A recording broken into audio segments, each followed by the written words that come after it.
Joining me now is North Carolina Republican Congressman, a member of the House Judiciary Committee, Brad Knott. Congressman, welcome. Thank you so much, Mike. It's good to be here. So House Speaker Mike Johnson was asked about a couple of the GOP holdouts on the Budget Committee.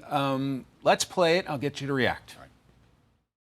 I appreciate Chip and Ralph. They're good friends. We've had lots of conversations. We'll have more today. The concern is what we're trying to work with is the ability of the states to retool their systems and ensure the verification processes to make sure that all the new laws and all the new safeguards that we're placing can actually be enforced. And so we're working through all those details, and we'll get it done. So they've had all weekend to work on the details after the vote failed in the Budget Committee on Friday. Do you expect the Budget Committee will pass it out either tonight or tomorrow? I do, Mike, and the Republican conference has been unified in our efforts to get this bill done. And we also want to get the best possible deal done for the American people. Sure. And we're working hard to guard tax dollars, to do common sense things like get illegals off of the public dime in terms of health care, in terms of other benefits.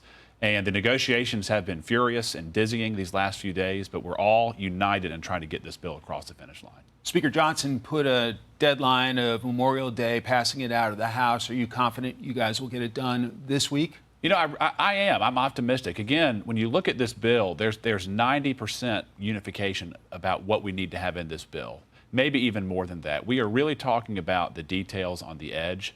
And from a very thematic standpoint, we all want to get this thing across, whether it's taxes, regulations, securing our border. We're united there.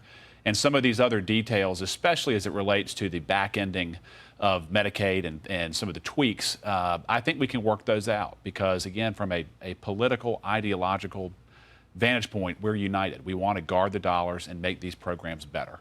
This would make President Trump's legislative agenda permanent. Do you expect him to work the phones with some of the GOP holdouts to make it happen? Sure. One thing that this president is he's not shy. We all know what he wants, and he is willing to get into the room with us, so to speak, either at the White House or on the telephone, and to work through these things. And the president is a pragmatist. He knows how to make a deal, and he's very quick to get involved when he's needed.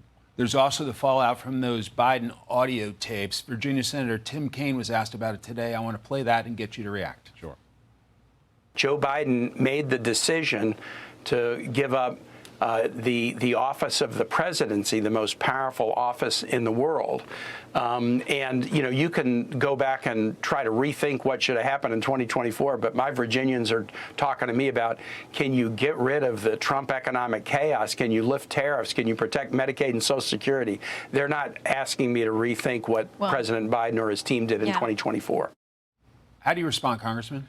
You know, I'm brand new to Congress, but I know an evasive answer when I see one. And Senator Kaine, he knows full well that there was an active deceit that was put upon the American people. Mm-hmm. The Biden White House worked in concert with the mainstream media to shield a very obvious truth. That's what is alarming to me, is they're trying to go back and say, oh, we were surprised by this.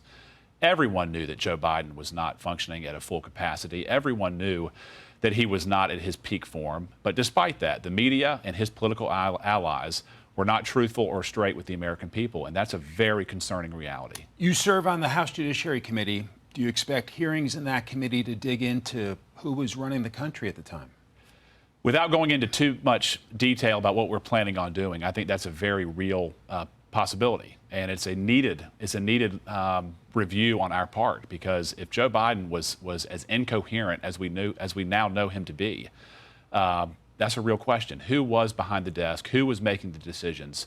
And why was it kept from the American people? Big week ahead. Congressman Brad Knott, grateful for your time. Yes, sir. Thank you. Thank you.